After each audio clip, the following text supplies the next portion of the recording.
How many guards on each level? Never more than 12.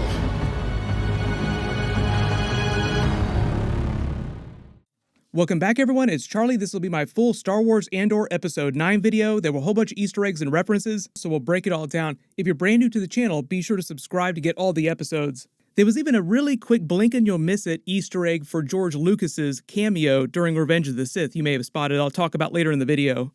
Careful for spoilers for the episode if you haven't seen it yet. We'll just start at the beginning and work our way through shot by shot, talking about Easter eggs and WTF moments. Starting with the episode title, Nobody's Listening, which is a reference to Andor's conversation with Andy Serkis' Kino Loy character about the guards at the Imperial prison not caring about them nearly as much as Kino Loy thinks that they do. And it's meant to be all part of that same energy when he told Luthen earlier about the Empire not really caring about that much anymore because they've grown so fat and lazy with power, they become so lax. The other connection to that conversation is that when he was telling Luthen about that, they were talking about the Steer Guard Imperial base because that was where Andor stole the Starpath unit from that they've been talking about recently. And during one of the ISB meetings, they say that they captured a rebel pilot near that Steer Guard base. It's just more of the ISB slowly closing in on Luthen and the rest of the rebels' activity and finding out how they're all connected to each other. But the whole idea with the prison that Andor was talking to Kino Loy about, because he keeps going on and on about the guard's activity and making his escape plans, going full Shawshank Redemption, like making his escape slowly as we speak, is that actually escaping from that Imperial prison should be way easier than you might think. Point number one, it seems like all they have to do to escape being shocked by the floors is literally just steal the boots off of the guards. That's probably going to be one of the first things that they try to do when they actually do make their prison break. Just grab everybody's shoes, everybody put them on. Let them shock the floors all they want, they won't hurt us. Because remember, the whole idea the guards said that they don't walk around with weapons because they don't need them because they have that whole floor system of just shocking all the bulkheads. So literally, all you have to do is steal their boots and you're good. The actual opening scene is of Dedra interrogating Bixaw and Ferrix right at the end of the last week's episode. The whole metaphor about her fishing correctly and not rushing to grab things that they first catch in the net is all about tracking things back to Andor and ultimately to Luthen. Like she's caught Bix here, she's the lesser prey early in the nets and she's waiting for bigger fish to show up.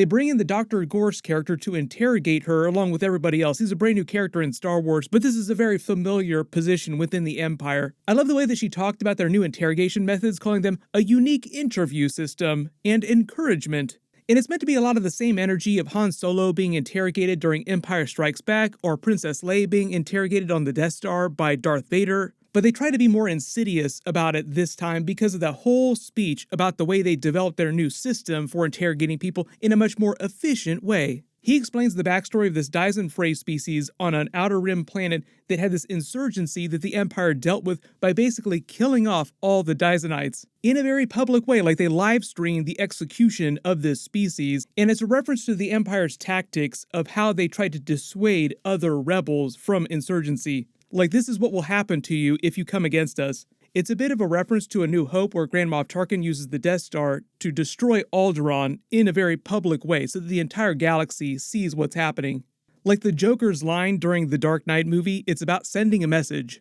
So the really crazy WTF thing that the Empire did is they took the Dysonites' dying screams and processed them into a more efficient torture method in this device, like a helmet they put on people's heads. Like the Dysonites' regular dying screams already induced just regular extreme emotional distress on their own. The Empire jacked that way up, and now it's just much more efficient than torturing you the old-fashioned way. They imply they're going to run Bix through this treatment a couple of times. Like they say that that's really bad. Like the more you do this, the worse it's going to be. Because later in the episode, when we see her recovering, it seems like she hasn't given up any information on Andor or Luthen yet. Back in the Imperial prison, they set up all the medical problems that Ulaf winds up happening. You kind of know where this is headed. Like I said, the Shawshank Redemption metaphors during the episode. He's like the old prisoner who winds up dying just before his sentence is up, and it means a big tragic thing inspiring the other prisoners to escape even faster. Everyone press F to pay respects to Ulaf. They set up this whole freak out early in the episode on level 2 with everybody being confused about why things are going crazy on the different level. The reason why Andy Serkis' Kino Loy character freaks out at this point in the episode early on is because he's so close to getting out. He has just a little over 200 days, so he doesn't want any of his chances of actually getting out being hurt by anything weird happening on his level. But then when Ulaf actually does go down and they bring in the med tech, we find out what actually happened on level 2, and it winds up being this big catalyst, this big call to action for Kino Loy's character. So I actually feel like Andy Serkis' character had a more interesting arc in this episode than Andor actually did. When the medtech comes in, he basically helps Mercy kill Olaf. Like, no, he's had a stroke. There's no way he's going to recover. He might only have 40 days left, but this is a Mercy killing him because you're never getting out. None of us are ever getting out of this prison because of the big mistake that the Empire just made on level 2.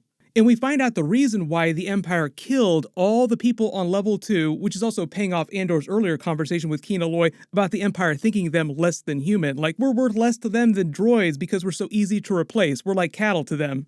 There was a prisoner on one of the levels that was released per his sentence previously. The guards made a mistake during his release, and he wound up just being put back in as another prisoner on level 2. And to cover up the guard's accident, they just wound up killing all the prisoners there so that they wouldn't get in trouble with their own superiors in the Empire. And now because of that, because they realize that the people are talking between levels, that the other prisoners know about what happened, they're not going to let anybody out of the prison. So if you remember, the whole reason why Andy Serkis' Kino Loy character was so hardcore, such a taskmaster for all the people on his level, was because he was so close to getting out.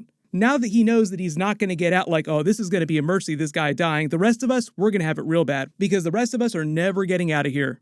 So I love the turn on Andy Serkis' face and in his character later as they're walking out at the end of the episode, where he finally answers Andor's question about the guards in his escape plan. Like, how many guards per level at any given time? So the whole idea now is there'll be a more concerted prison break effort. Even though we make all the Shawshank Redemption metaphors, it was just him escaping on his own. This time it sounds like there are going to be a bunch of the prisoners trying to escape all at once. We'll see how much longer the prison arc winds up running. I don't know if they plan for that to run to the end of the season because there are 12 episodes total, because it sounds like they're going to try to escape either at the end of next week's episode or like right after that. Like, now that they realize that they're all going to be stuck in there forever no matter what, none of the guards have any actual weapons, they just wear those boots. They're all probably going to try to escape as quickly as possible.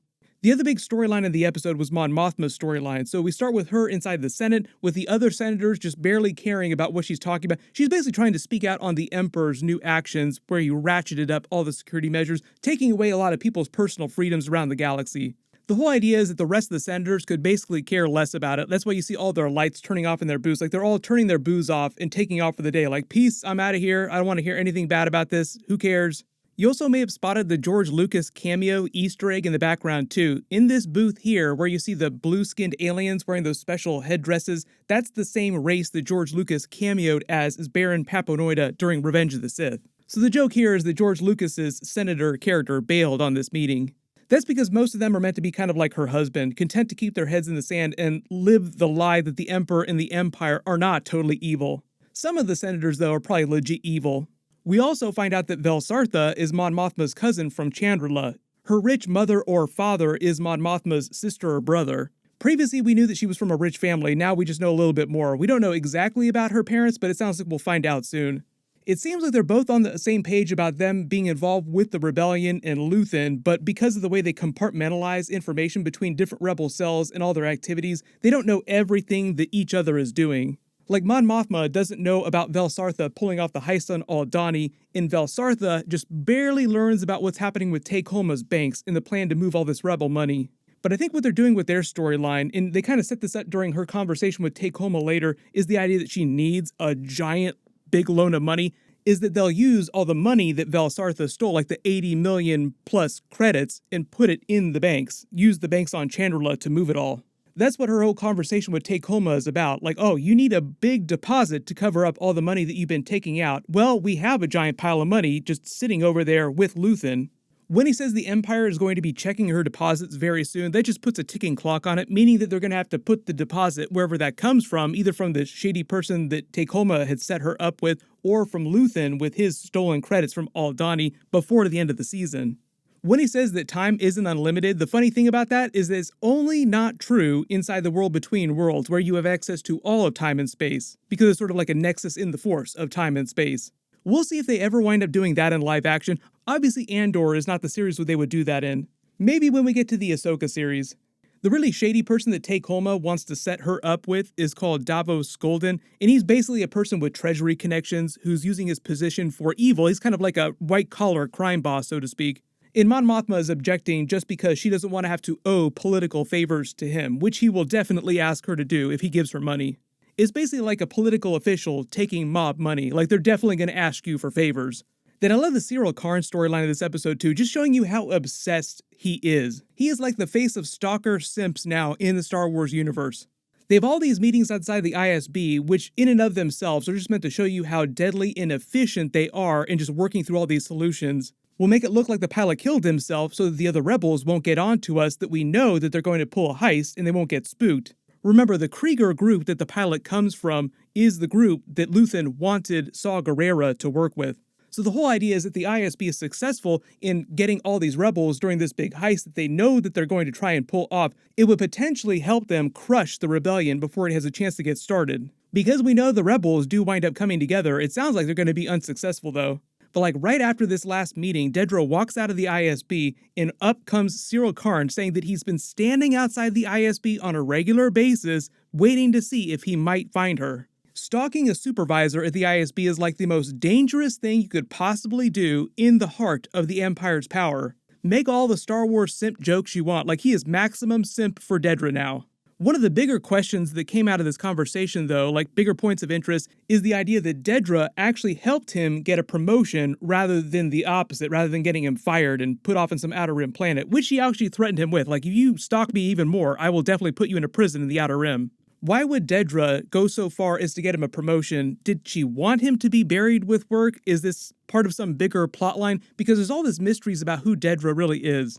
There's a couple different ways they could go with her character. She could be a totally brand new character we've never seen before that has no prior connection to Andor, or she could also wind up being Andor's long-lost sister. So she could always have tried to get him that promotion to purposefully keep him busy and away from trying to find Andor.